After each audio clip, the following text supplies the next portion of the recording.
everybody. A very good afternoon. It's time for Parenting Today, that show where we teach on and discuss modern day parenting and family related issues.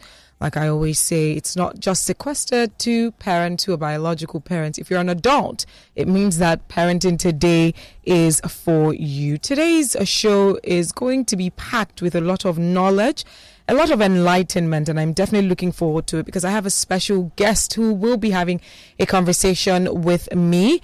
Her name is Mrs. Modukbe Ehirim, who is a marriage educator, and she's the founder of The Right Fit Marriage Academy. She has been married for 38 years, and she's been teaching on marriage for over 7 years right now. Good afternoon. Good afternoon, Ifunaya. Good to be with you. Glad to have you on. And I'm very excited about today's topic, where we're going to be looking at what makes marriages last in the modern day. First, I want to even, start with the difference between what marriage is like in the modern day and what marriage was like prior, because I feel like that will be the best foundation to actually direct our conversation. So I know that you have been teaching on marriage for several years, and with you being married 38 years, what would you say the difference, the glaring difference is between modern day marriages and marriages in the past? That's a really great question to start with, Ifunaya. There is a significant difference. So this is usually how I explain it. If you were to marry some 80 years ago, the probability is that you'd marry somebody who was born into the same community as you, and you folks have been meeting one another on the way to the stream and at the market. Your parents know one another. The perspectives on life are similar. The paradigms are similar. The vision for life is similar. Fast forward to 2023. Even if you're marrying somebody who has been your next door neighbor for all of your life, or somebody who is from your village, you still are marrying a stranger. You're marrying a stranger because their origin is different from yours. Their nurture is different from yours. Their life exposure and experiences are different from yours. So let's take two people who come from the same village as an illustration. So one person was born in Lagos, the other was born in Kano. They went to school in their different localities up onto university level. One of them went to the US. Now, by the time they're 30 and they meet and they want to get married, everybody will be saying, oh, they're from the same ethnic group, they're from the same village, their parents even know one another. But in reality, do those people really know one another? They understand their perspectives in life. So that's the chief difference. A lot of the challenges that we're seeing in marriages today is because there is an assumption that one, adulthood confers knowledge and understanding of what marriage is. Two, there is a universally accepted understanding of marriage. Those are the two fundamental assumptions that create challenges in today's world. So imagine that I get married, and it's not even perfect. I like to share from my personal experiences. So I'm Igbo, I'm Yoruba, and my husband is Igbo. And when we got married, both of us were educated, 2 degrees in engineering. My husband had even lived in the UK. But when we got married 38 years ago, we found out that, one, we needed to educate ourselves about marriage in general and what it means for us as individuals. Why? Our life experiences had been completely different. Without that intense work, we could not have lasted. It's quite interesting, and I love the fact that you've also, made reference to the cross-ethnicity in this case, where you are Yoruba, your husband is Igbo, and we understand, based on the stories that we may have been told in the past, and even based on what we see may sort of be some unspoken responses in the area of culture or ethnicity in Nigeria. And you've been able to carry on this marriage for 38 years, and you specifically mentioned working on it, ensuring that you were putting putting the work in. So I want us to also even take it from there as well. You had mentioned the area or the aspect of really knowing one another.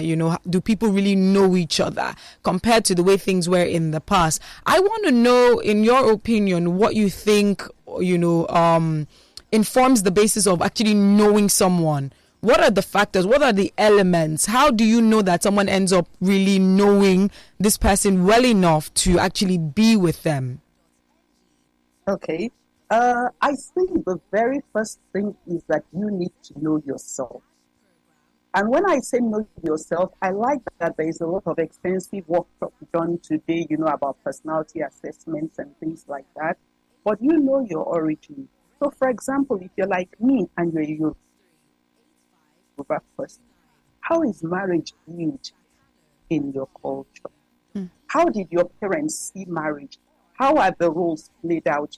How do people make decisions together? How do people, solve problems together? How do people support one another? Because unconsciously, whether you are aware of it or not, those experiences that you have had, they define your expectation of the person that you would marry. The more you know yourself in that direction, the more that you'd be able to look at another person and also know what has made them who they are, and then determine whether they're the one for you. So again, let me give a personal illustration. So I grew up, for example, around women who have always had careers, who had a life, whose husbands were not threatened by them. So I called my daughters when they were growing up and said, people, please, if somebody is hosting you, whose mother is a housewife or whose sisters run businesses from home, it's very important for you to press the pause button. You would need to explore a little bit more from them before you even allow them to host you. Don't allow your emotions to go first. Why? There is a paradigm that a lady who grows up in that kind of an environment has. She's not even conscious of it. She's around men who don't think that if a woman goes out all day and comes back late in the evening, anything is wrong with it. Every woman she knows has lived that way. If she's not conscious of it, she just assumes that that is how every other person is. So when she meets a young man, for example, and she likes him and he likes her, they go into the relationship, especially because he's educated. There is an assumption that he thinks the same way as her. And let me use an illustration, because I like to tell people that this is not a gender issue. This is not a men dissing women issue. So if you look at it from the perspective of the man, for example, a young man is brought up in a home where his parents cooperated with one another, and you didn't know the difference between them in their finances. And then, so he's assuming that, this girl went to the university, she has 2 degrees, she must be like that. Meanwhile, she grew up in a home where there was a distinct, the man must bear all the responsibility. Yes. Or she grows up in a home where, the mother suffered because the man was irresponsible or unable. He doesn't know all of this, so they're talking nice, they're doing a lot of things. When they get married and they have to start doing life together, those things will show up. Now, the things that show up, they're not enough to make you not marry the person that you want to marry. What you also now want to look out, because you didn't decide where you were going to be born. You didn't decide the parents that nurtured you. A lot of your growing up life, the things that have influenced you and shaped you, you didn't choose them. So we can't blame you for that. However, when you begin to be exposed to new knowledge with the person that you are having a relationship with, how do you respond to that new knowledge is what is critical. So you sometimes meet men who would say, the best thing that ever happened to me in my life is that I met this woman. Yes. I know a couple, where the young man says, when I met her and we were friends, she used to look at me and say, don't you have a plan for your money? And that everything I am today is because she was very forward, she was very bold to address those issues with me and hold me accountable. Now, what has happened with that young man? He has demonstrated that he is willing to learn and is open to change if the situation requires it. So that's what you want to look out for. Now, he could have responded in some other way and say, where are you coming from? I'm a man, you are a woman. You should not be the person who will be telling me that. But you can say, how much are you earning? Yes. All of those kind of things. Those are showing you that this is a person who does not have a mindset that is open to change, that is willing to learn. Because whoever you meet, I said it is a stranger. Yes. And for many years of your marriage, you are still going to be strangers to one another. Not because you are hiding information from one another, but because when a fish has stayed all its life in water, when another animal comes into water and is questioning the fish and saying, how do you do in water? There are many things that the fish has come to take for granted and will not even say to this animal who has just come into the water. But as the animal continues to stay in the water with the fish, it will begin to observe that there are things that the fish does and knows and says, which is totally different. What is happening? That animal is beginning to see the fish in its true color. Now, the animal has a choice. And it's the same thing if you take the fish out of water. Are you with me? Yes. If you take the fish out of water and you bring the fish onto land, the fish will equally ask questions. Why? It is unfamiliar with the land. Now, the animal that is used to living on the land is going to take a lot of things for granted. As the fish stays with the animal on land, the fish will begin to notice a number of things. And then it is now left to the fish to make an adjustment. That picture is the picture I share with couples when I'm trying to help them to understand one another.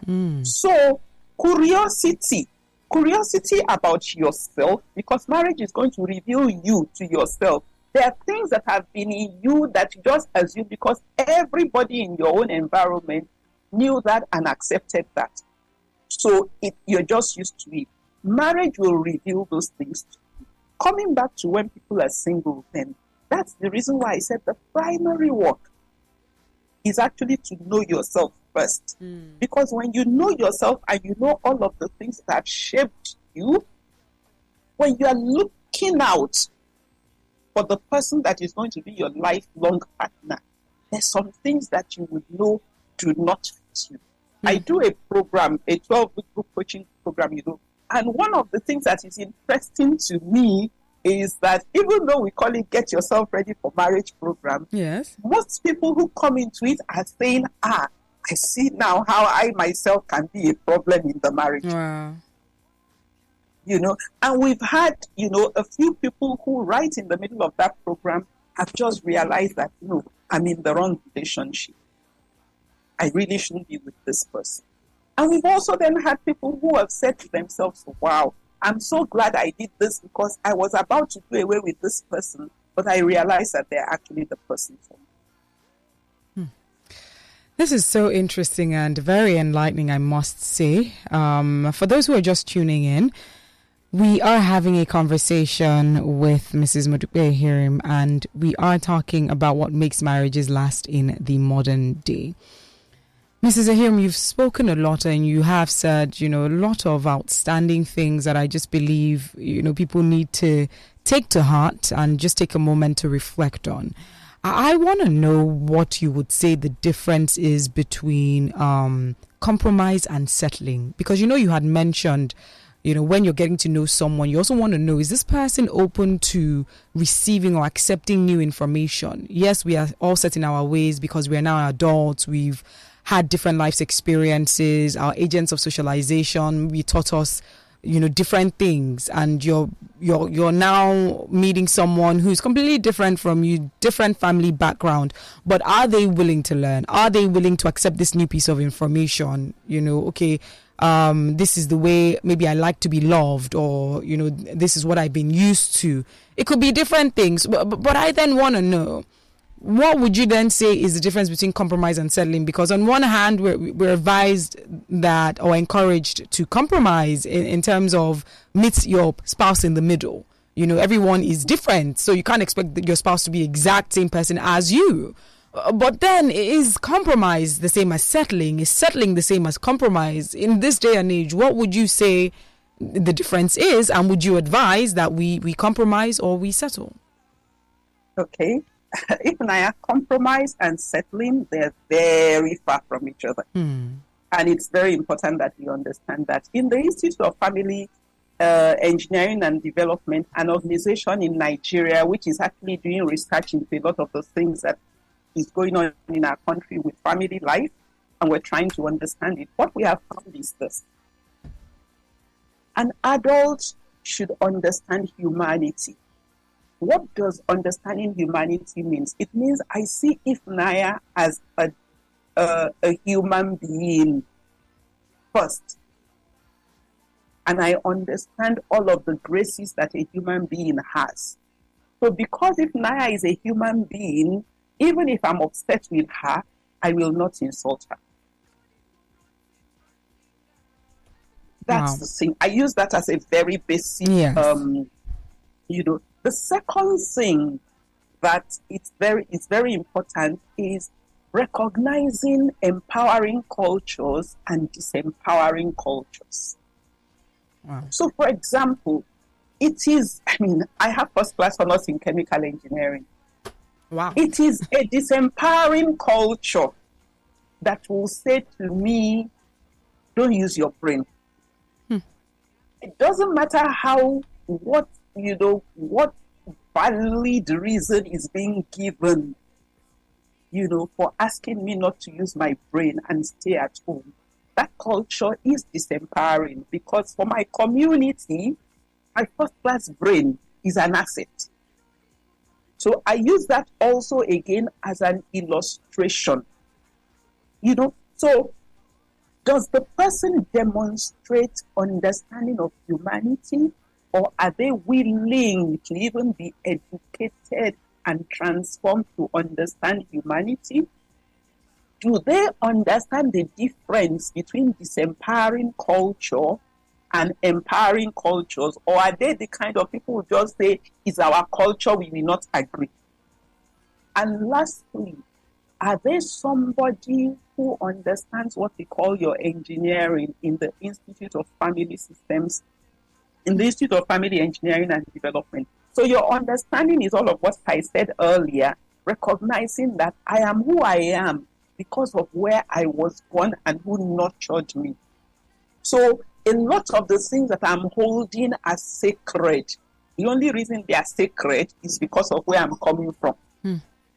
If me and my partner exchange situations, we might actually be, so we would be, my husband will be treating me as I am treating him now, had he grown up in my own home. So